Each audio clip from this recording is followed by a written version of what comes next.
Alright, I decided to do my case over um, Duffy versus Suffolk County High School Hockey League. I found this one to be pretty interesting because it was one of the few cases I felt that I read about that actually sided with the defense.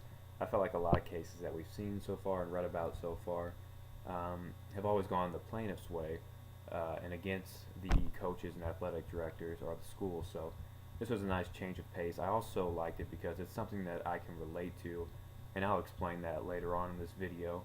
Um, but to give a background of the case, uh, Duffy was a hockey player, and he was at practice for his team that he's played with for many years.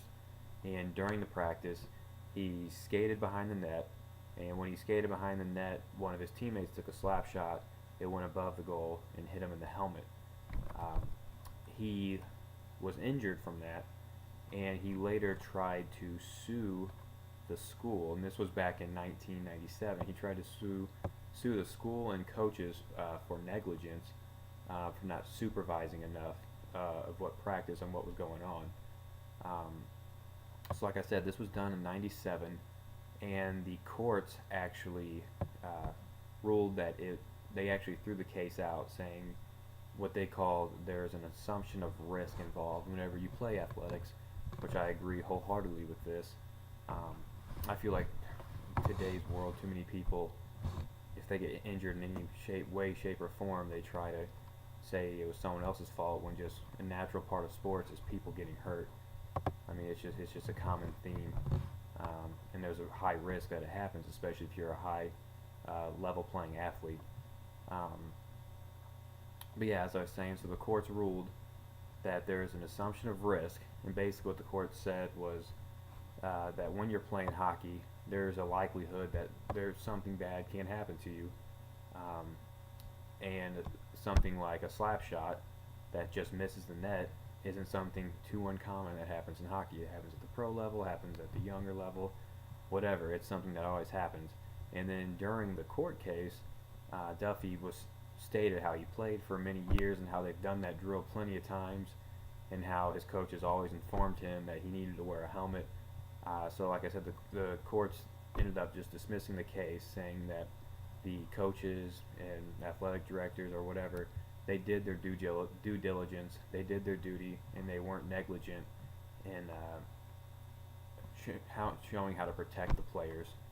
Um, so yeah, like I said, to summarize, they said playing a sport such as hockey has risks associated with it.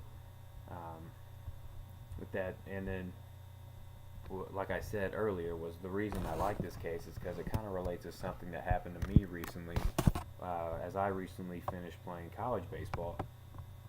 So me and a teammate of mine were taking batting practice, and while we were taking batting practice, I was hitting, he was throwing.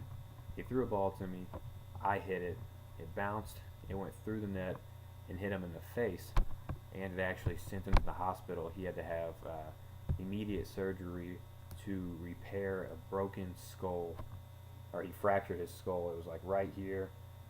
They had to cut him, peel his face back. Basically, it's kind of freaky. Put a titanium plate in, sew him back up. So he wasn't able. He's not able to play baseball anymore. Um, and like I said, it went through a hole in the net. So recently, probably about 6 months ago, I'd say I had to give a deposition on what happened, and it happened about a year ago, so it was hard for me to really remember exactly everything that happened that day. But I believe I haven't heard anything yet on which way they sided, but I imagine that the courts will probably side with him on this.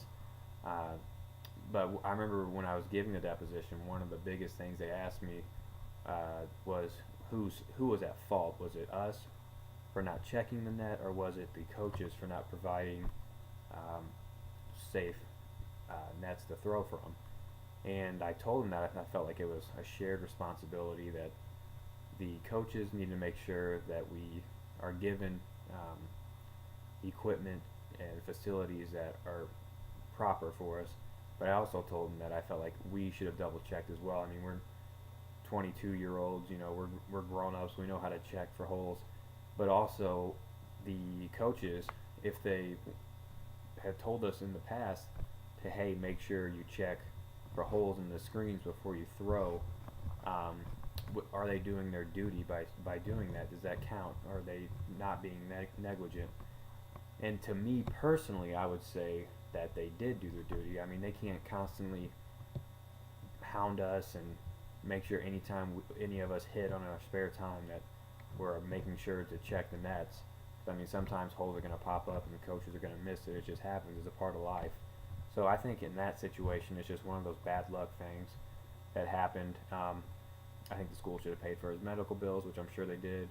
But outside of suing the school for anything extra, I mean, I think that falls back on the players just as much as the coaches. So, I mean, I'm interested to see how the courts will end up ruling that. I'm sure it's got a few years before it's finally decided, but like I said, it kind of relates to the case that I was reading about. Just a bizarre incident happened.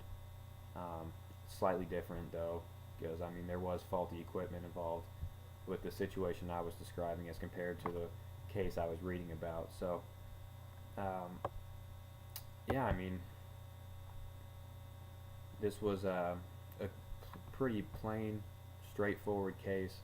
I'm glad the courts ruled it the way they did. I mean, because if they ruled it that the coaches are negligent, then that means basically any coach, anytime a player ever gets hurt in any sport, can be held liable for it. So, yeah, that's my presentation.